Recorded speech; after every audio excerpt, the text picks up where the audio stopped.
Yes, that is correct. We've got a brand new star player on our team. Very excited to get into that with you shortly. We're going to go over that, and then we've got a couple of other bits to get you caught up on before we've got a top of the table clash away at third place, Bolton. Also, I said in the last episode this is going to be a double header. It's not going to be that anymore. We'll get into that a little bit more into the episode.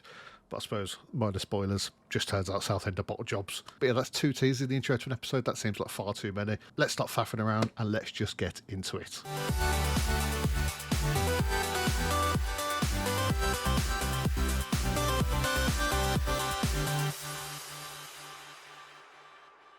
It's like any decent lower league manager, you spend a lot of time throughout the season just clicking on scouting and just having a quick look through all the expired contracts. You never know who's going to be here.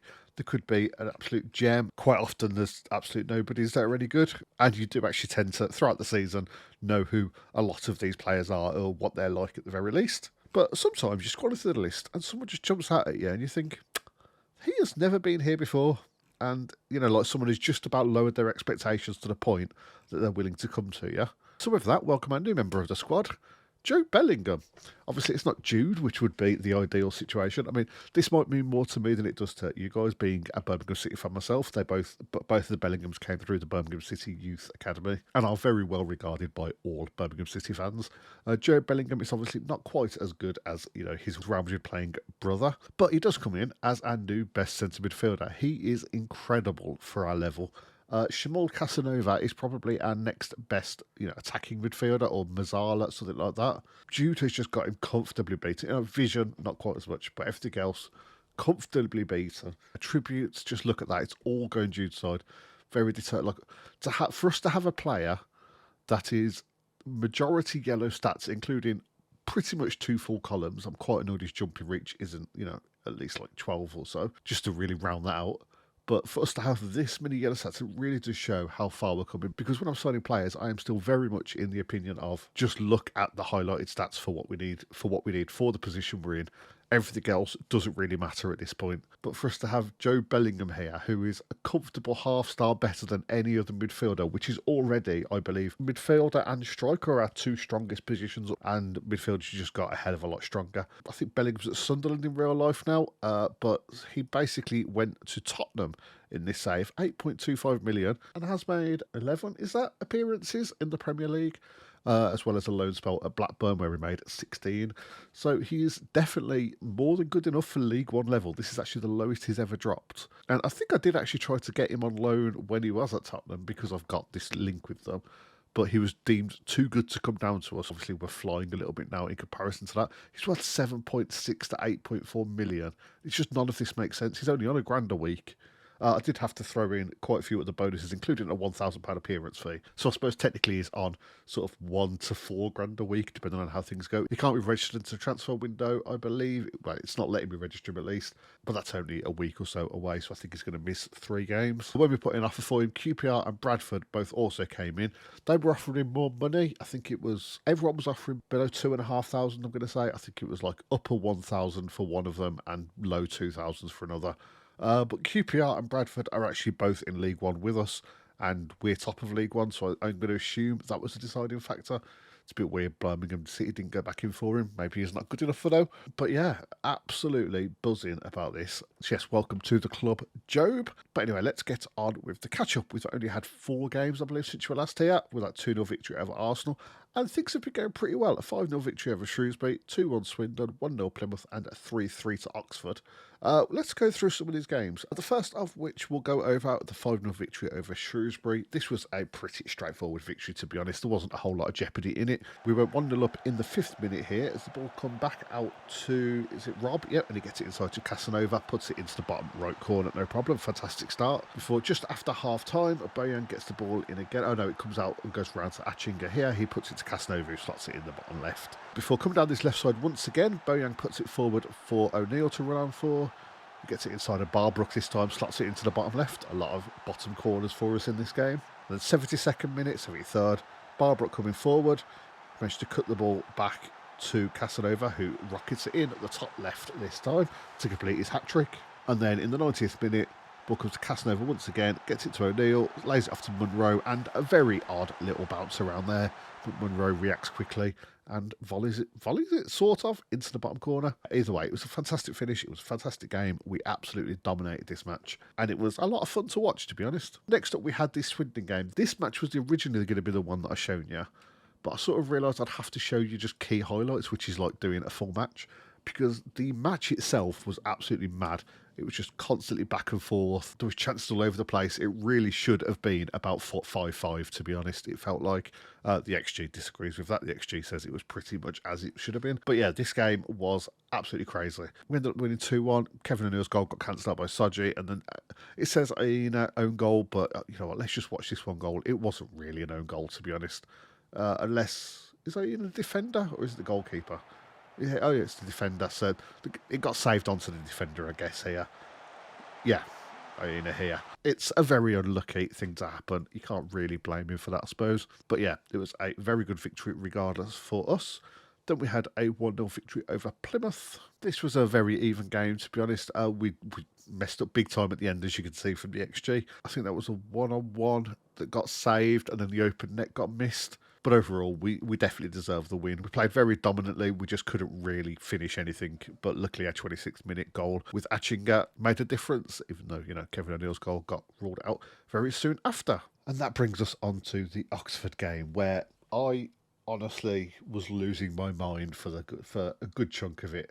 After 5 straight, very comfortable victories, realistically, we went 1-0 down very early. I think it was like 10 minutes. Oh no, 3 minutes, Jesus. Ended up 3-0 down not long after half time, and that's including them missing a penalty, so it should have been 4-0, and we managed to scrape it back. I was tweaking things every 30 seconds in match, it felt like. It was just not going well at all. So yeah, 3rd minute, this was, whoever this guy is comes down the right, I can't say his name, but Davis Martin finished it quite nicely into the bottom corner. Then 31st minute, Stevens gets the ball out wide to Beck. Adozi gets it into Davis Martin again, and a nice finish into the other corner. Ombang could have, I suppose, closed him down, but there's not a whole lot you can do there. This is their 3rd goal, so bear in mind this is after Ombang saved the penalty. The ball comes out to Adozi, who cuts inside, and a nice finish into the bottom corner. At this point, I am losing the will to live, frantically making changes, tweaking tactics, just desperately trying to find something that works. But luckily, this long ball over to Barbrook, and he managed to slot it into the bottom corner in the 60th minute.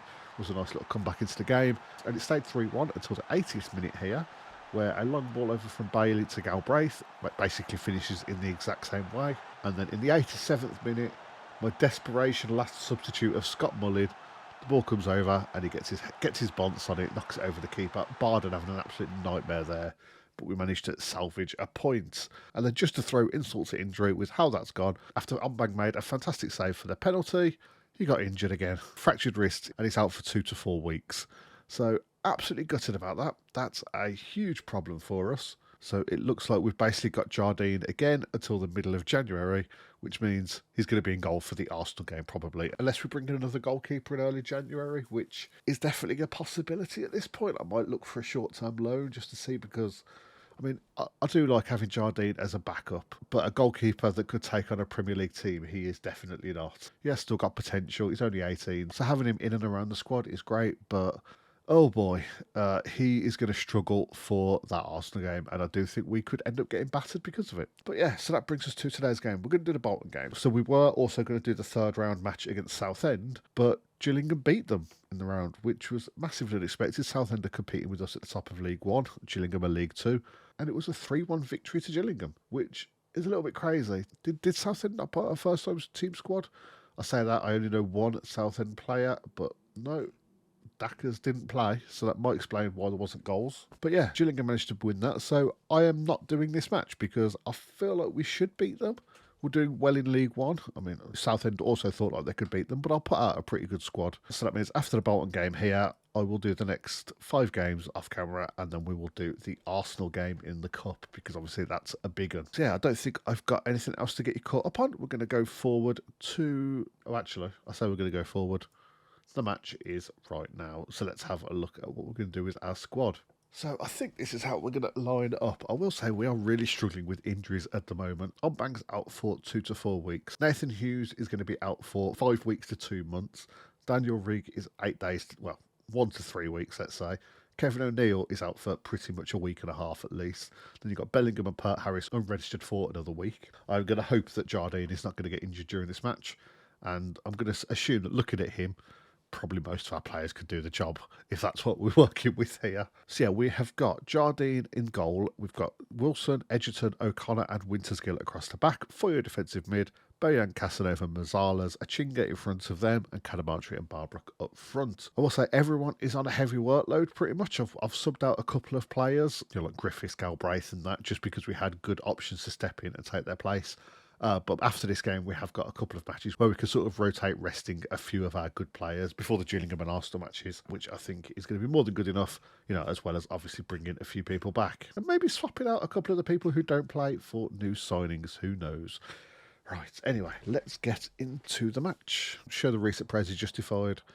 I always feel a bit cheap going with the thing that's recommended by the assistant, but I will say most of the time it's what I would go with anyway. So Bolton are lining up in a 4-2-3-1 that was, and we're in our standard 4-3-1-2. Southend are playing Birmingham City today, who are in the playoffs, so hopefully that's going to be a tough game for them. Well, we've both got a tough game realistically.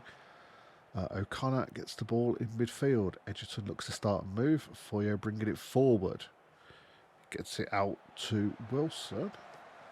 But yeah, we're looking for a way through, but we're getting closed down very well by Bolton here early on.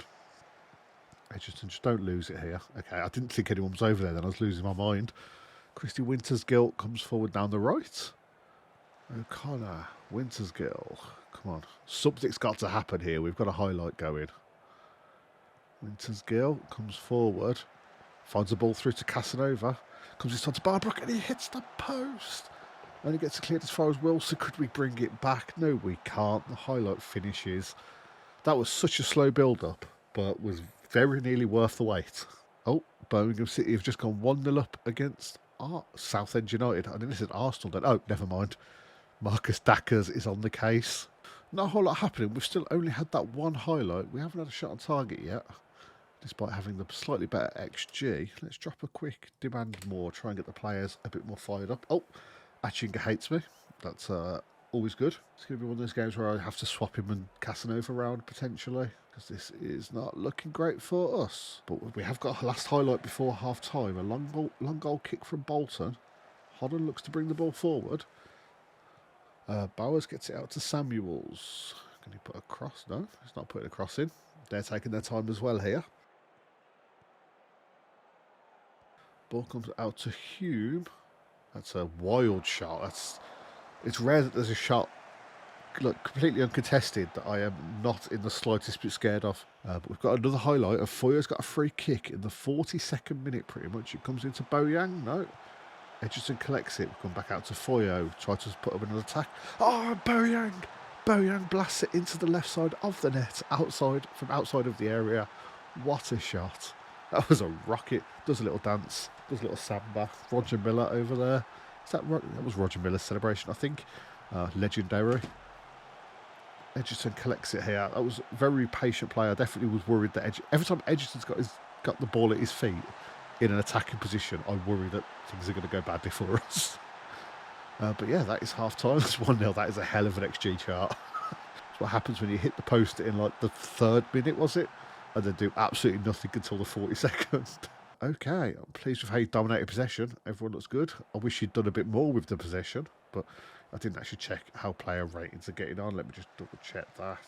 Barbrook's not having a brilliant game. Wilson's not having a brilliant game, but they're good enough still. They're not having a bad game, at least.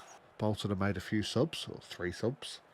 I think I'm going to give it until 60th minute, and then I'm going to do the same. But for now, we've got a Wintersgill throw-in. Barbrook gets it back. It comes back to Barbrook. Comes to Casanova. That was a beautiful pass. Gets it inside to Achinga, who slots it in the bottom corner. Absolutely brilliant play from Chelmsley Town. And we've managed to make that 2-0. That was the smoothest play. All coming from Barbrook's fancy little pass back here. Was it here? No, it was after it comes forward to him again here. Like, who does that? That is nuts. Casanova just passes it inside, and Achinga looks like he puts it through 2 players' legs. Oh, and Birmingham have just scored again against Southend. Barbrook was one of the people I was thinking about taking off. Everyone's looking delighted, so I am going to give it 5-10 minutes. I don't want to ruin the buzz. by taking a few of them off. Bolton have now made 4 substitutions. Yeah, fuck it. Right, we need to mess with this a bit. Wintersgill is struggling a bit, so I'm going to bring on Adam Robb on the wing.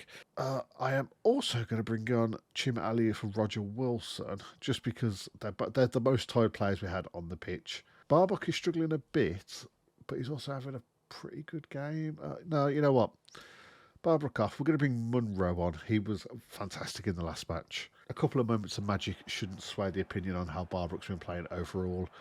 He's had 1 or 2 good passages of play and done nothing else. So we'll give him a little rest and give Munro a run out. I'm keeping the ball quite nice at the back here. Just don't want to risk anything. Young edge turn. Okay, back out to Aliu. Okay. I always panic when players stop on the ball, especially when they're not facing anyone. But it's coming through to Atchinger now. He's going on his own. He's run through everyone, and Knightsbridge makes a save and tips it over. That was a Messi-esque run right there. That was beautiful. Chima Aliu with the free kick. It comes out to Atchinger again, but Knightsbridge managed to collect it. Atchinger is down injured. That's bad. But we do have enough ready-made replacements, so I am going to bring Wing on, but I'm going to put Casanova in front of him. I do think Wing plays better in the Mazzala role, even though he can manage both. Birmingham have scored again, so that means Southend are in all sorts of trouble this game. Delighted at that news. Got 1 sub left. Was that an actual? No. It always fools me when it switches to, they put highlights in the background while you're making changes. Casanova is also quite knackered, so I'm just going to bring on Galbraith. Put him at attacking midfielder as the Ngonch. And now we've got a Knightsbridge goal kick in the 83rd minute. Comes out to Munro. Galbraith looking to go forward. Wing was bursting forward. Should we go out the far side maybe? That's not the side I meant, but that could still work. Rob bursting forward down the right. Gets the cross in towards was that Casanova? That's not Casanova. Canamartro. Casanova's gone off. And he wins a penalty. Absolutely delighted. So we're going to be able to seal this victory if this goes in realistically. Yaya Boyang with the opportunity. And he puts it in the bottom corner. Knightsbridge goes the right way, but cannot make the save. Fantastic penalty right there. Unsavable, I'm going to say. I don't know if that was unsavable, but that was very close to being saved. Goalkeeper did a very good dive and was not good enough. I keep looking to make a substitution. We have used them all. 4-1 to Birmingham as well. Southend are getting dealt with here. 5-1 to Birmingham. Jesus. A 3-0 victory for us is one of the more boring games in the league today. And, that was full time. I was looking at the other scores. Bolton are looking absolutely gutted over here. But, yeah, just look at that XG fly up at the end. Compared to where we both were at half-time here, that's a nuts place to finish. That was such a good victory for us. To everyone heard the sound, it was backtracking, whatever. That makes sense. It's good enough. Anything positive is good once you've won a game that convincingly. And due to Southend absolutely crumbling, we've now got a 4-point lead on them and a 9-goal difference. That 7-goal difference swing in this one fixture is fantastic. Right. Anything useful here? Atchinger's out for 2 to 3 days, so that's completely fine. I was probably going to be resting a few players in the next game anyway. Boyang scored the penalty and got that beautiful goal from outside the area. We maintain our 5-game unbeaten record. So yeah, that was a fantastic game. I've got absolutely nothing bad to say about that. I suppose we're going to wrap up that episode there. I'm going to get through the next few games and then we'll be back in the next one for the massive Arsenal 3rd round clash, which is probably, in all likelihood, going to be the end of our FA Cup run this season. But anyway, yeah, let's not drone on about that anymore. I'm going to get Wrexham, Portsmouth, QPR, Grimsby and Gillingham out of the way. And I shall see you in the next episode for Arsenal. So thank you very much for watching this one. If you've enjoyed, maybe leave a like or comment down below. It really does help out a great deal and it means a hell of a lot to me as well. Subscribe to make sure you don't miss future episodes. We've got some massive games coming up, obviously, and hopefully can maintain our title push. So yeah, make sure you subscribe so you don't miss any of that. But once again, thank you very much for watching and I'll see you next time.